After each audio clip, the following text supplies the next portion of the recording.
9, 8, 7, 6, 5, 4, 3, 2, 1. Assalamualaikum warahmatullahi wabarakatuh. Halo semuanya, saya Khalisa Sahira dari Prodi Biologi dengan NIM 2007030009. Jadi di sini saya akan menjawab pertanyaan final mata kuliah Biologi Laut. 1. Menurut Anda, apakah melimpahnya alga laut bisa membawa dampak negatif bagi perairan? Jawabannya iya. Blooming algae adalah ledakan populasi alga pada suatu perairan. Blooming algae dinilai berbahaya karena menyebabkan pencemaran air. Dampak dari peristiwa blooming algae adalah kematian berbagai jenis organisme perairan karena paparan toksin atau racun yang berasal dari hasil ekskresi alga. Selain itu, kadar oksigen terlarut di dalam air menjadi berkurang karena terjadi perebutan oksigen antara alga dan biota di dalam air yang lain. Air yang mengandung banyak racun dari blooming algae biasanya terlihat berwarna berbeda, bisa jadi warna hijau, biru, merah, ataupun coklat. Berbau seperti tanaman busuk dan terlihat seperti busa atau partikel yang memenuhi permukaan air. Soal selanjutnya nomor 2. Sebutkan metode untuk mengukur kelimpahan spirulina. Jadi, spirulina sp merupakan mikroalga yang menyebar secara luas di alam dan dapat ditemukan di berbagai tipe lingkungan, baik di perairan payau, laut, dan tawar. Dan kelimpahan adalah jumlah yang dihadirkan oleh masing-masing spesies dari seluruh individu dalam komunitas. Jadi, metode yang dapat digunakan untuk mengukur kelimpahan spirulina adalah dengan melakukan pengukuran parameter fisika dan kimia yang meliputi suhu, kecerahan, kedalaman, derajat keasaman atau pH, pH tanah, dan oksigen terlarut. Baik, selanjutnya soal nomor 3.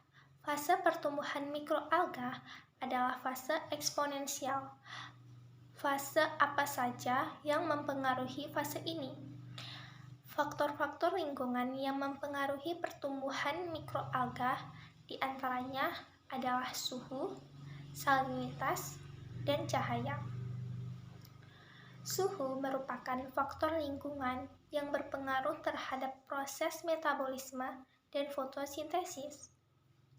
Salinitas ini sangat penting untuk mempertahankan tekanan osmotik antara sel dengan air sebagai lingkungan hidupnya.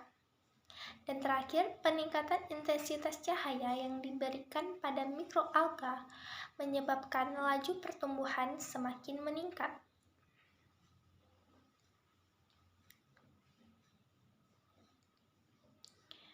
Oke, soal selanjutnya nomor 4. Apakah mangrove dapat menyerap logam berat? Menurut saya iya, tentu saja. Mangrove terdiri dari sekelompok tanaman intertidal yang mendominasi garis pantai dari sebagian besar daerah tropis dan subtropis, serta mampu mengurangi polusi logam berat di daerah lepas pantai. Karena dia dapat menyerap dan mengakumulasi logam berat melalui proses fisiologis dan biokimia. Mangrove juga memiliki kemampuan yang disebut biofilter. Apa itu? Yaitu kemampuan untuk menyaring, mengikat, dan memerangkap polusi di alam bebas berupa kelebihan sedimen, sampah, dan limbah buangan rumah tangga lainnya. Baik, soal terakhir. Bagaimana cara mengidentifikasi suatu jenis mangrove? Menurut saya, bagi pemula, cara yang paling mudah itu dengan mengenali jenis-jenis mangrove, yaitu dengan mengidentifikasinya secara visual.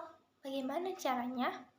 Yaitu dengan cara melihat minimal 3 dari 5 karakteristik utama mangrove, yaitu bentuk pohon, akar, daun, buah, dan bunga. Jadi mungkin ini saja video yang saya sajikan untuk menjawab jawaban final. Mungkin masih banyak kurangnya, tapi ya saya sudah berusaha semaksimal mungkin. Semoga jawabannya banyak yang benar.